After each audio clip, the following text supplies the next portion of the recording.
We are going to be talking about the life of Cesare Lombroso. We are going to be talking about the life of Cesare Lombroso.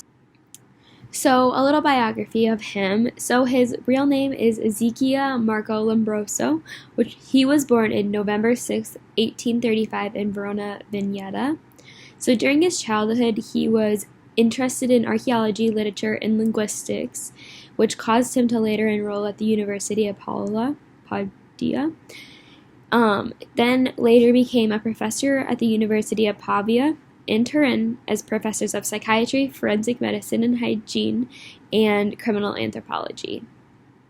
He was also the head of a mental care facility in Pesesco.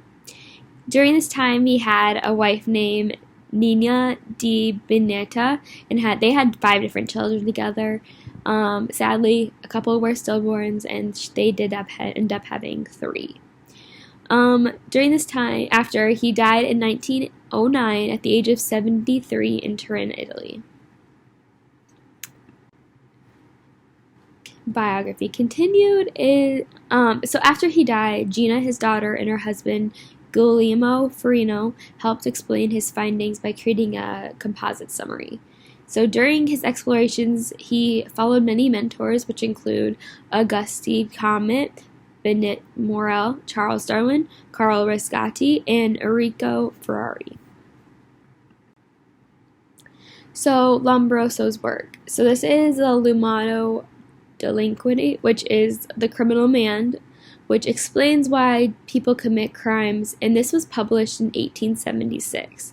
So in this book, he explained that he had 3 distinct biological classes of people that are prone to criminology, and he believed that the criminals' features are closely related to apes, and this includes the larger jaws, higher cheekbones, less symmetrical faces, prominent ridges above the eyes, and ears closely attached to the head. He also believed that born criminals have a liking for cruel and wicked games, tattoos, as well as their own language. So criminology is a part of his work, and it is defined as a scientific study of non-legal aspects of a specific crime or delinquency, which includes the causes, corrections, and preventions. He also states that criminals are not to blame for their criminal behavior. Instead, their physiologically is to blame instead.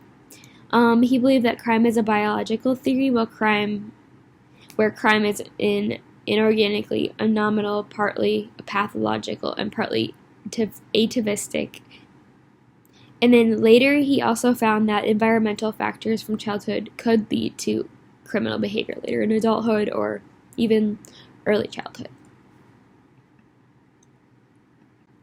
So next is atavism, and this comes from the word atavis, which means ancestor in Latin, and it comes from the physical or abnormalities that Cesare was interested in and his work came from. He determined by delinquent behavior through anthropolometric and physiognomy qualities. And these 4 atavistic forms include features of the thief, features of the murder, features of the sex offenders, and features of women offenders. And lastly is his impact today and what he did. So he is most known for polyvistic criminology, which states that the mind of the criminal is inherited and identified by their physical features. And this all supports biological, psychological, and sociological aspects of crime. The belief that criminals had no chance at free will and their impact of committing a crime will be inherited through genes and shown in their physical characteristics. And lastly, atavistic, which there are 4 different types.